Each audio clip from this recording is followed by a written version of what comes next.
আসসালামু আলাইকুম। বিএনপি ক্ষমতার জন্য বিদেশি প্রভুদের দাসত্ব করছে, ওবায়দুল কাদেরের বক্তব্য।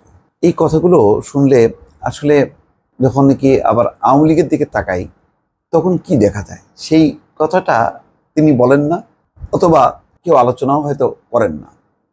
যখন নাকি আমি অন্য পক্ষকে বলছি যে তারা দাসত্ব করে ক্ষমতার জন্য, তখন আমি ক্ষমতায় টিকে থাকতে তাহলে কার দাসত্ব করি? জনগণের না বিদেশিদের? সেই প্রশ্নের জবাবটা কি?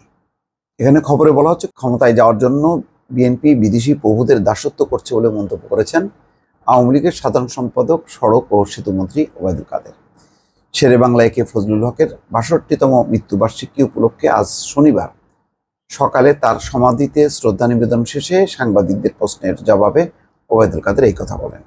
ক্ষমতায় টিকে থাকতে আওয়ামী লীগ বিদেশি প্রভুদের দাসত্ব করছে, বিএনপি নেতাদের এমন জবাবে এ সময় ওবায়দুল কাদের বলেন, এই তকমা বিএনপির সঙ্গে লেগে আছে।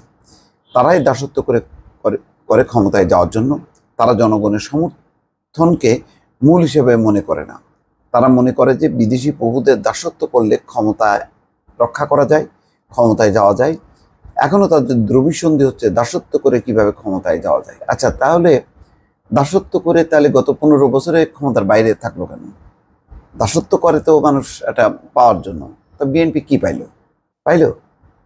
বরং আওয়ামী লীগের বিরুদ্ধে যে অভিযোগ হচ্ছে, তার যে ভারতের ব্যাপারে যে নতজানু পররাষ্ট্রনীতি, এই যে সীমান্তে প্রতিদিনই মারা যাচ্ছে, এখন আর এগুলি রিপোর্টও করি না, কারণ আমি জানি পাবলিকও এত অভ্যস্ত হয়ে গেছে যে সীমান্তে এই নীলফামারী হোক, লালমনিরহাট হোক, কুড়িগ্রাম হোক, ওসব অঞ্চলে মানুষ মারা যাবে, রিপোর্ট করব, মানুষ সেটা মেনে নিয়েছে, সুতরাং এগুলি আর করি না। কিন্তু প্রতিদিন তো মানুষ মারা যাচ্ছে, কোনো টু শব্দ আছে? টু শব্দ নেই। এই যে সাম্প্রতিক যে নির্বাচনে বাংলাদেশকে উদ্দেশ্য করে যে একটা কথা বলল নরেন্দ্র মোদী, যে ওই বাংলাদেশিরা এবং রোহিঙ্গারা পশ্চিমবঙ্গে এসে আইন শৃঙ্খলা পরিস্থিতির অবনতি ঘটাচ্ছে। তারপরে সাম্প্রদায়িক সুরসুরি যে কংগ্রেস ক্ষমতা এলে সব সম্পত্তি ভাগ করে দেবে, এইগুলির ব্যাপারে কোনো প্রতিবাদ আছে? প্রতিবাদ নেই। কোন ব্যাপারে প্রতিবাদ আছে? কোনো প্রতিবাদ নেই। ভারতীয় হাইকমিশনারকে তলব করা হয়েছে, এমন ঘটনা আছে? নেই। কারণ এগুলি করার মতন সেই সাহস শক্তি নেই।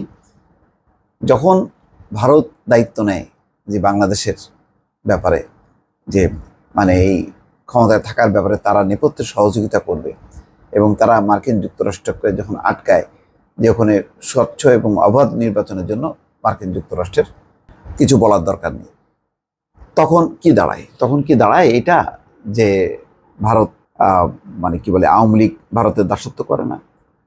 ওবায়দুল কাদের নিজে বলেননি যে ওয়াশিংটনে মিটিং হয়ে গেছে, তলে তলে সব ঠিক হয়ে গেছে? হ্যাঁ, আমরা আছি, ভারত আছে, আমরা আছি। এই কথাগুলি কার মুখ দিয়ে?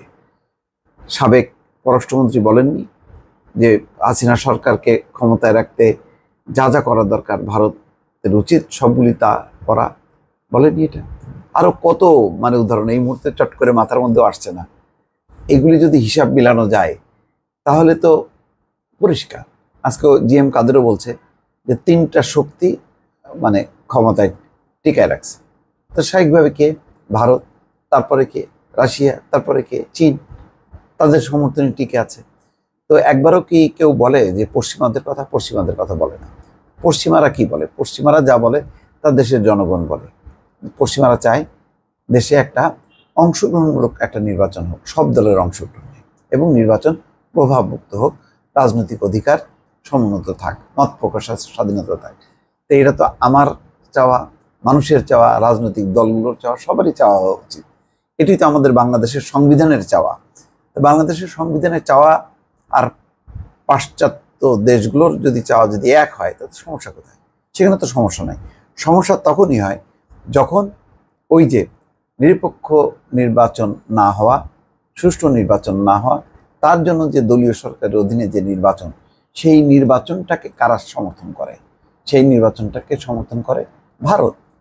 ভারত তার আঞ্চলিক স্বার্থে এই সরকারকে টিকিয়ে রাখতে চায়, এটা প্রকাশ্যে এসছে। এবং নির্বাচনের পরে সেই ভারতের কোনো সাবেক হাইকমিশনার অন্যান্যদের সেই উচ্ছ্বাস আমরা তো দেখেছি। তো এরপরে আর কি বলার থাকতে পারে?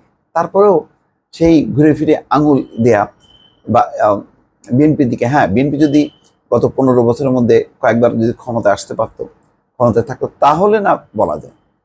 বিএনপি যাদেরকে বলা হচ্ছে দাসত্ব করে, তো সেই দাসত্ব তো খারাপ না, সেটা তো নিরপেক্ষ নির্বাচনের দাসত্ব, সেটা তো সুষ্ঠু ভোটের দাসত্ব।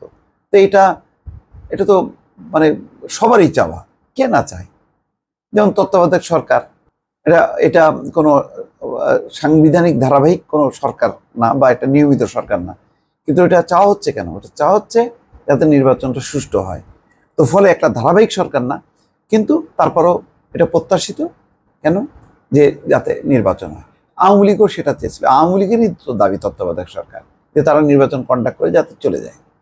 2 বছর থাকার পরেও তো সে একটা নিরপেক্ষ নির্বাচন দিয়ে চলে গেছে, যার কারণে তো 2008 সালে আওয়ামী লীগ ক্ষমতায় আসতে পারছে। সুতরাং কে কারকে বলে, মানে অর্থাৎ নিজের দোষটাকে আমি যদি অন্যের ঘাড়ে চাপাই দেয়, সেটা কি সঠিক হবে? দর্শক ভালো থাকবেন, আল্লাহ হাফেজ।